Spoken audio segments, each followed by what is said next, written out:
Welcome back everyone to my channel Israel, which is an acronym for Initiative for Shalom-related advocacies by exploring the land.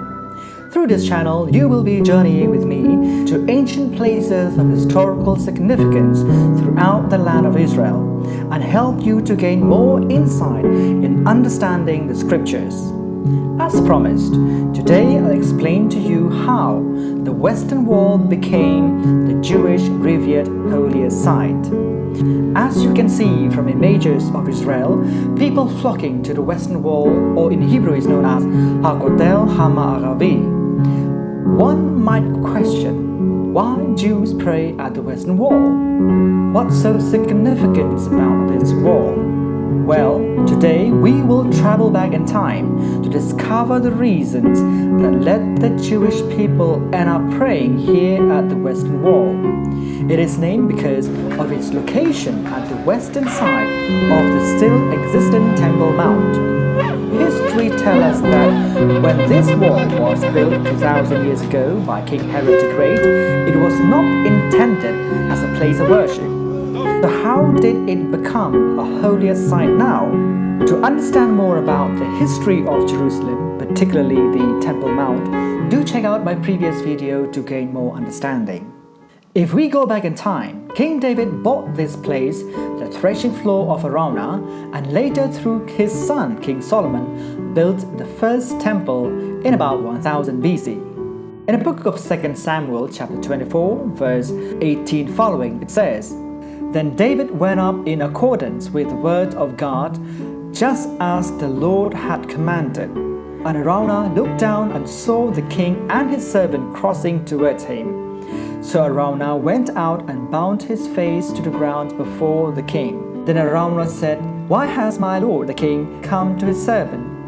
And David said, 'To buy the threshing floor from you, in order to build an altar to the Lord, so that the plague may be withdrawn from the people.' However, the king said to Araunah, 'No, but I will certainly buy it from you for a price, for I will not offer burnt offerings to the Lord my God that cost me nothing.'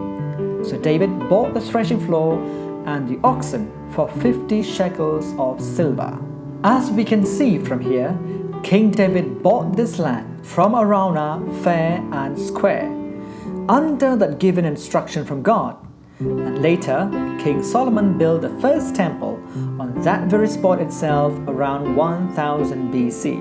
So King Herod the Great rebuilt and renovated the second temple 2000 years ago on what is today stands the Dome of the Rock. Then in 70 AD, the catastrophe struck the nation of Israel. That once glorious temple ceased to exist, for it was burnt down by the Romans under Titus. Henceforth, the Jews lost the sanctimonious site to worship at the Temple Mount. At the destruction of the temple, many Jews were killed, and those who survived scattered literally to the ends of the earth. A minute fraction of those remaining started worshipping various sites at the vicinity of the temple precincts, subject to the whim and fancy of those who ruled over them. The Muslim conquest had allowed Jews to return to Jerusalem after being expelled by the Romans and the Byzantines.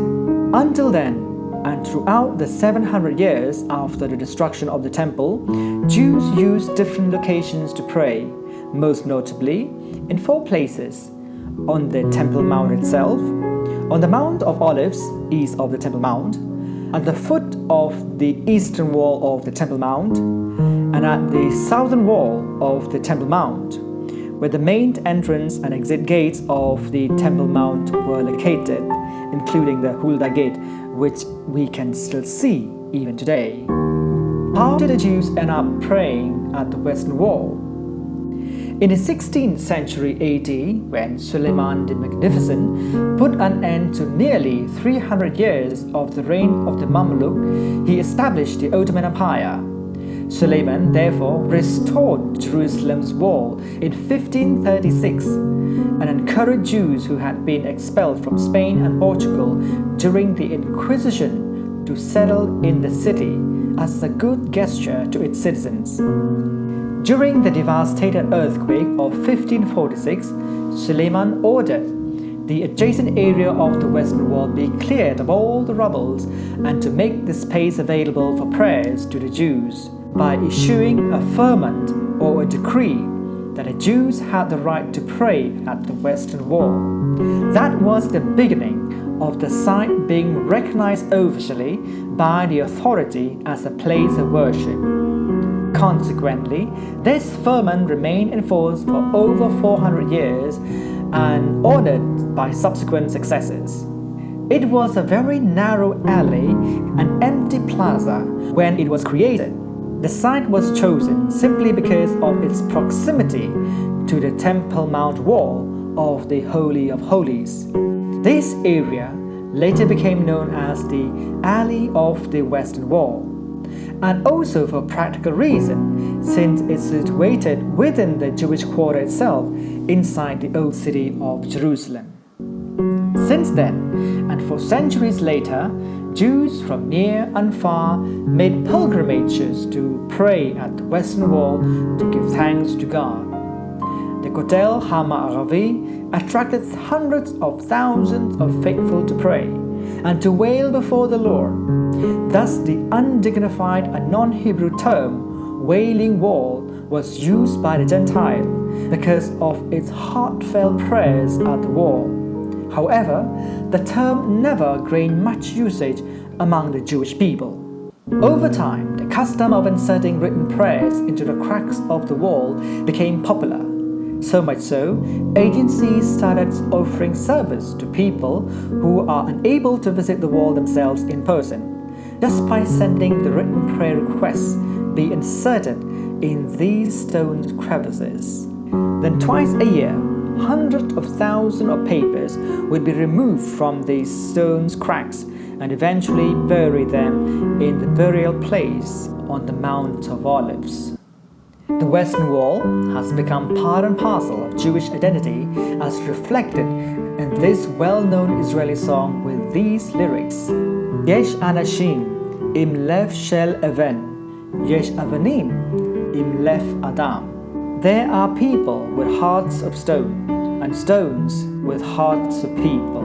Also, some do suggest that the common expression today, the walls have ears, was originally referred to the Western Wall. As you can see, the difference in size and other characters because they belong from a different time period. As you know, the city has been changing hands many times in the past 1,000 years, particularly after the destruction of the Second Temple in 70 AD. However, the base and some of those above ground were the original stone. The smaller stones on top of the walls were placed there during the beginning of the 20th century. The original stones can be distinguished from the others based on their size and masonry. The Herodian stones are characterized by drafted margins etched around their borders. From the Ottoman Empire to the British Mandate and until 1967, Jews who wanted to pray here had to squeeze into a 28 meters long and only 3.6 meters wide corridor of these ancient stones, because no permission was given to widen the area. These humiliating efforts was soon changed forever.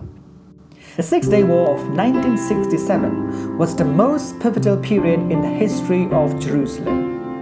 The turning point of the long barren years of hopelessness, now filled with rejoicing song. Once again, the yearning of a dignified glory of Jerusalem was restored, and the year of biblical prophecy was finally fulfilled. On the second day of the Six-Day War, 1967, Israeli paratroopers captured the old city and took control over the Temple Mount, including the Western Wall. Therefore, houses of the Mughrabi quarters were bulldozed to enlarge this plaza as can be seen today here at the Western Wall, which enabled thousands upon thousands of people to assemble to pray and perform religious ceremonies. The quick victory of the War of 1967 helps to capitulate Israel to reunify Jerusalem as one undivided capital of the State of Israel. Particularly, the Western Wall has undergone a sea change in its appearance. All 108 families were given alternative housing, and those decrepit old houses at the Mughrabi neighborhood were bulldozed to create this massive plaza as seen today of about 20,000 square meters, designed for large holiday celebrations and swearing-in ceremonies of the Israeli Defense Forces.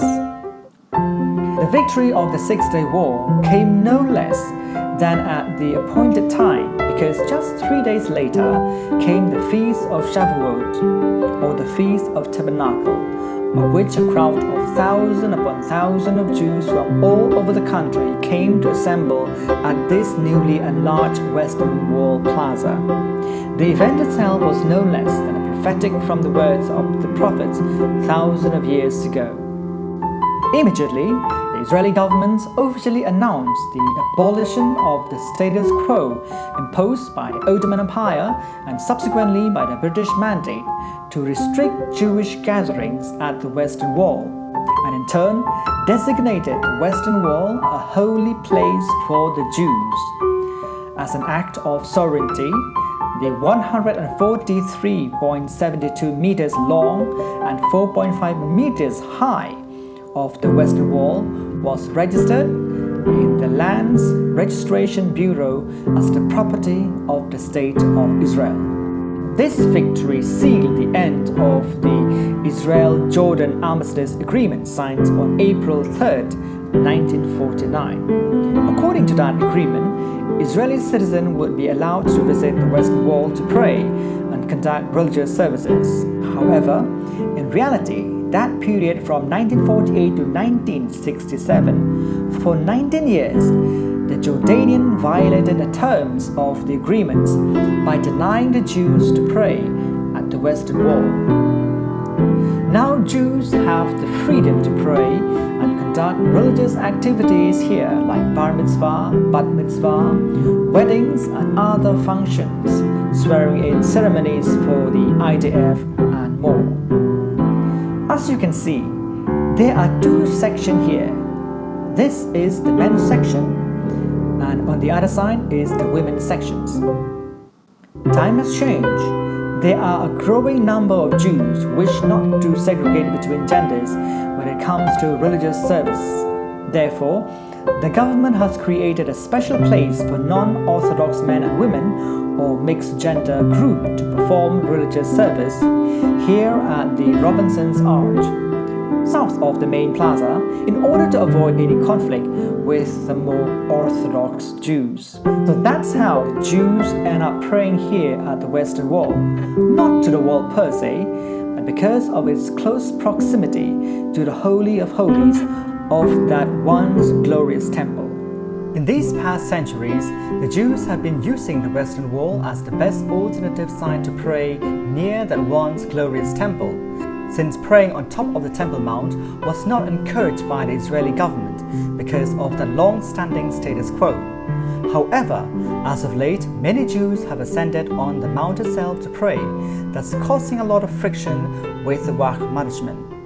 Interestingly, on the 5th of October 2021, Justice Bilha Yahalom of the Jerusalem Magistrates Court ruled that silent prayers on the Temple Mount cannot be construed as a criminal act, and ordered the police to drop restraining order imposed on Rabbi Aryeh Lipo, who had been barred from the Temple Mount over his silent prayers.